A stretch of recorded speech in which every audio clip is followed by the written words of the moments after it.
ভয়ঙ্কর রূপ নিতে যাচ্ছে যুদ্ধ। মধ্যপ্রাচ্যে যে যুক্তরাষ্ট্র এবং তার জারজ সন্তান ইসরায়েল মিলে ইরানের উপরে একটি অসম যুদ্ধ চাপিয়ে দিয়েছে, সেটি ভয়ঙ্কর রূপ লাভ করেছে।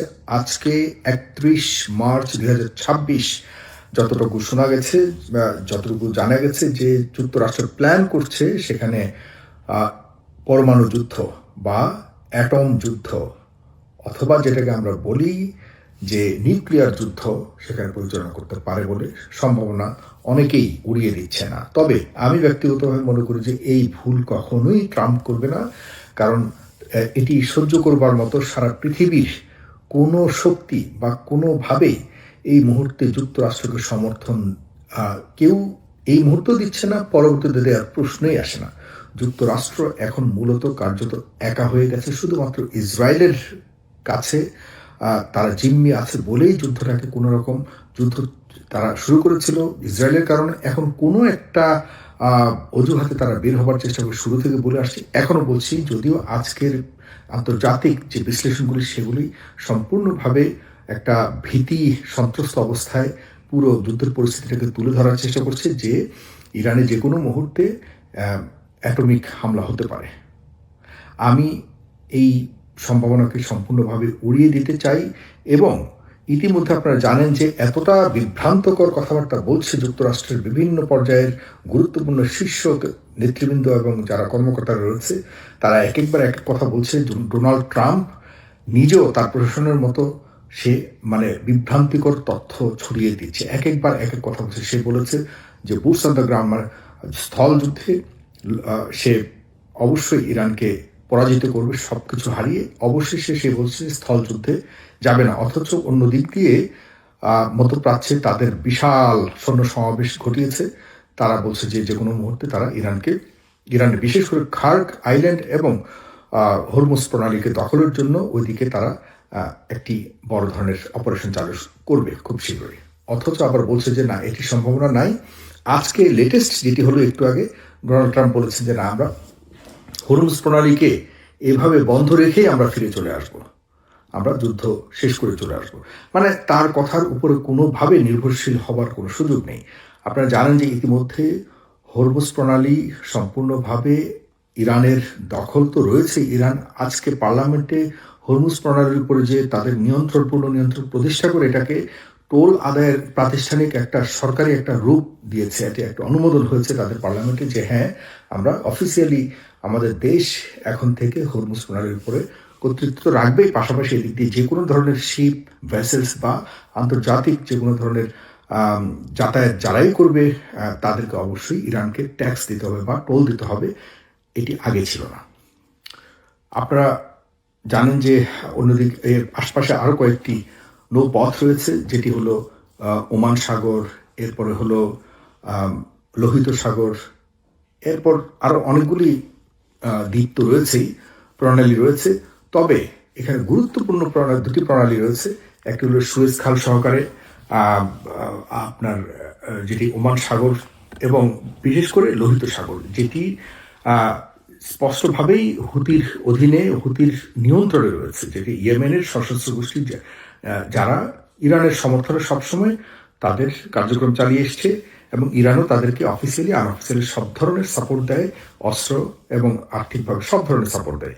এই ইরানের হুতি কিন্তু ইতিমধ্যে প্রকাশ্যে চলে এসছে, এবং এরা যদি লোহিত সাগর নিয়ন্ত্রণ করে আবারও সেই পুরো আন্তর্জাতিক রুটকে বন্ধ করে দেওয়ার জন্য তারা হামলা চলমান শুরু করে, তাহলে কিন্তু আন্তর্জাতিকভাবে, এখন তো বলা হচ্ছে আঞ্চলিকভাবে কার্যত আপনার তেল সরবরাহের পথ এখন অকেজ হয়ে আছে, যে কারণে আমরা সারা বিশ্বই কিন্তু তেলের জন্য হাহাকার করছি। আর যদি আরো একটু মাত্র হলো 20 ভাগ তেলের যে রাস্তা, যেটি হরমুজ প্রণালী, সেটি বন্ধ করা হয়েছে। যদি রেড সি বা লোহিত সাগর এবং অন্যান্য যে খালগুলি রয়েছে যেগুলো খুবই গুরুত্বপূর্ণ, এগুলো যদি বন্ধ করে দেওয়া হয় বা আক্রমণের শিকার হয়, তাহলে কিন্তু সেখানেও ভেসেল চলাচল এবং তেল সরবরাহ সম্পূর্ণ বন্ধ। পাইপলাইন রয়েছে, যে পাইপলাইনটি এই ধরনের হুমকি থেকে বাঁচবার জন্য যুক্তরাষ্ট্র বহুত আগে পাইপলাইন করেছে সৌদি আরব থেকে বা মিডল ইস্ট থেকে, যেগুলি পাইপলাইনের মাধ্যমে আপনার তেল সরবরাহ করা হতো। এগুলিকেও এখন দেখা যাচ্ছে যে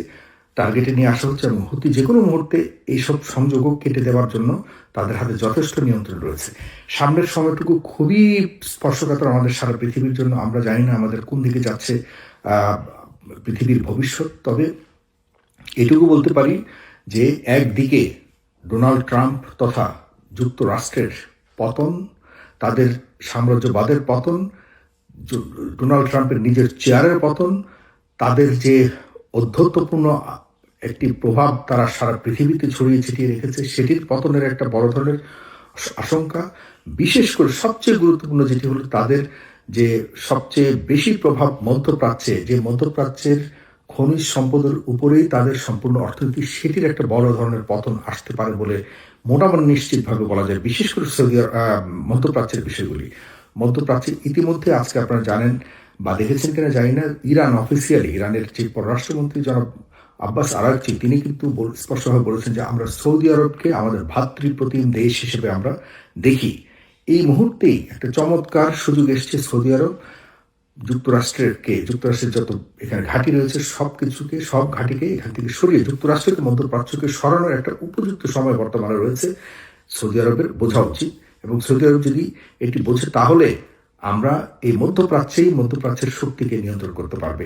একটি চমৎকার প্রস্তাব দিয়েছে আমি মনে করি মধ্যপ্রাচ্য, সৌদি আরব থেকে শুরু করে, এবং সৌদি আরবের নেতৃত্বে এই মুহূর্তে ইরানকে নিয়ে এই মুহূর্তে মধ্যপ্রাচ্যে নিজেদের স্বাধীনভাবে কিভাবে সামনের সময় চলা যাবে, নিজেদের মধ্যে একটা আলোচনার আহ্বান করা, এটি সৌদি আরবের নেতৃত্বে হওয়া উচিত। এবং সৌদি আরবের নেতৃত্বে আহ্বান করলে আমি মনে করি যে সবাই এটিতে আগ্রহ প্রকাশ করবে, এবং আমি মনে করি যে একটা বড় ধরনের চমৎকার একটা ঐক্যের জায়গা তৈরি হতে পারে। বন্ধুরা, আমরা এখন সার্বিকভাবেই একটা ভঙ্গুর অর্থনীতির উপর দাঁড়িয়ে আছে সারা পৃথিবী। যদি কোনো কারণ, আমি যদিও বিশ্বাস করি যে কোনোভাবেই নিউক্লিয়ার অ্যাটাক হবে না, তবে যদি হয় তাহলে মাথায় রাখতে হবে যে আপনার সারা ইরানের মধ্যে কিন্তু 9 কোটি মানুষের বসবাস। শুধুমাত্র তেহরান বা ইস্পাহান এই জাতীয় কয়েকটাকে হয়তো টার্গেট করতে পারে। এই টার্গেটটি হয়তো 1টা 2টা বা 3টা অ্যাটম বোমা ফেলতে পারে। এতে কিন্তু ইরান সর্বশান্ত হয়ে যাবে না। ইরানের ডেফিনেটলি 100 ভাগের মধ্যে কমপক্ষে 80 ভাগ বা 70 ভাগ এর মতো ড্যামেজ হয়ে যাবে, সেখানে অনেক মানুষ মারা যাবে নিশ্চিতভাবে। কিন্তু এই হামলার পর পৃথিবী কতটা এফোর্ড করতে পারবে পরবর্তী এটি নিয়ে বড় ধরনের একটি তৃতীয় বিশ্বযুদ্ধ লেগে যাওয়ার সম্ভাবনা হয়ে যাবে। কারণ এই অঞ্চলে এই ধরনের ঘটনাকে রাশিয়া এবং চায়না কোনোভাবেই মেনে নেবে না। যে কারণে আমার কাছে মনে হয় এমন একটা হুমকি দিয়ে কোনো রকম ইরানকে কিভাবে নমনীয় করা যায় সেজন্য ইরানকে এই ধরনের হুমকি দিচ্ছে। তবে ইরানের বিজয় প্রায় সন্নিকটে চলে এসছে। ইরান কোনোভাবে, আজকেও যে পররাষ্ট্রমন্ত্রী আব্বাস আরাগচির কথাগুলো শুনছিলাম, সে একদম স্বাভাবিকভাবে কথা বলতে আপনাদের মনে রাখতে হবে ইরানের কিন্তু প্রতিটি ঘরে ঘরে একজন সদস্য মিলিটারি ট্রেনিং প্রাপ্ত হতে হয়। এটি তাদের বাধ্যবাধকতামূলক।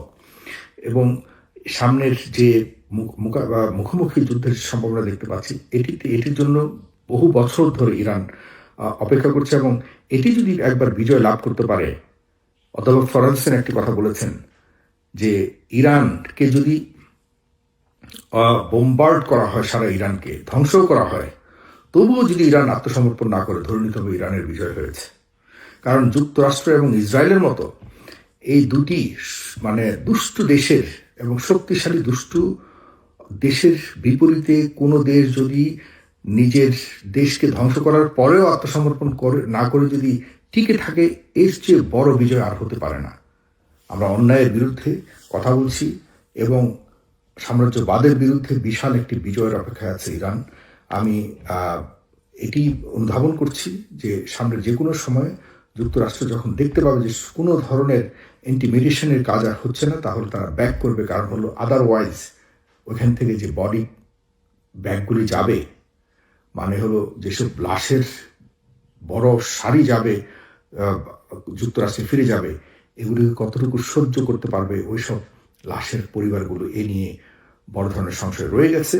এটি সহ্য করতে পারবে না। এটিকে মোকাবেলা করে এই বর্তমান রিপাবলিকান সরকার কতটা টিকে থাকতে পারবে এই নিয়ে বড় ধরনের চ্যালেঞ্জ তাদের সামনে রয়েছে। এবং ইরানের প্রত্যেকটা নাগরিক এখন ঐক্যবদ্ধ রয়েছে সামনের সম্মুখ যুদ্ধকে মোকাবেলা করবার জন্য। এই ঐক্যের মানে জাতীয় ঐক্যের এই জাতিকে হারাবার মতো শক্তি কারো আছে বলে আমার মনে হয় না। ধন্যবাদ সবাইকে। সালাম।